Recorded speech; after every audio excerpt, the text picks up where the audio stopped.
మీరు ఎంత ఎక్స్పెక్టేషన్స్ పెట్టుకోవచ్చు. వార్ 1తో కంపేర్ చేస్తే వార్ 2 బియాండ్ ఎక్స్పెక్టేషన్స్ ఉందన్న. ట్రైలర్ మేము ఊహించిన దానికంటే 1000 రెట్లు ఎక్కువగా ఉంది. యాజ్ ఎ ఫ్యాన్ గా చెప్తాం. అది వాళ్ళిద్దరు కాంబినేషన్ బాగుందా అన్న? కాంబినేషన్ ఎవరికి వాళ్ళకి యూనిక్ ఉంటుంది అన్న. తనేమో గ్రీక్ గాడ్, మన ఇండియన్ ఏమో మన మాసెస్ ఎన్టీఆర్. ఎవరి కాంబినేషన్ యూనిక్ గానే ఉంటది. వాళ్ళ స్క్రీన్ ప్రెజెన్స్ ఎలా ఉందనేది ఎలా అనిపించింది టైగర్? 6 ప్యాక్ ఆల్రెడీ అరవింద సమేతలో చూసేసామన్నాం మనం. అది బాక్స్ ఆఫీస్ బోనాంజా అనమాట. మనకి RRR లో ఒక షాట్ ఉంది కదా, టైగర్ జూనియర్, దీంట్లో కూడా షాట్ ఒకటి ఉంది కదా, ఎలా అనిపించింది అది?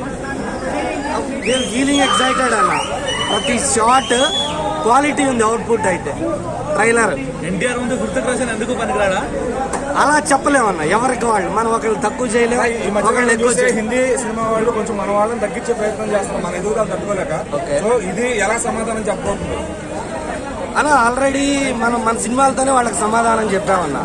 అలా తగ్గించి అంటే వాళ్ళు ఎన్టీఆర్ వరకు రానవసరం లేదు. మనకు already Rajamouli well established, Baahubali కానీ పుష్ప కానీ ఇవన్నీ వెల్ ఎస్టాబ్లిష్డ్ గా బాగానే ఆడుతున్నాయి. దే ఆర్ డూయింగ్ కొలాబరేషన్ అనమాట.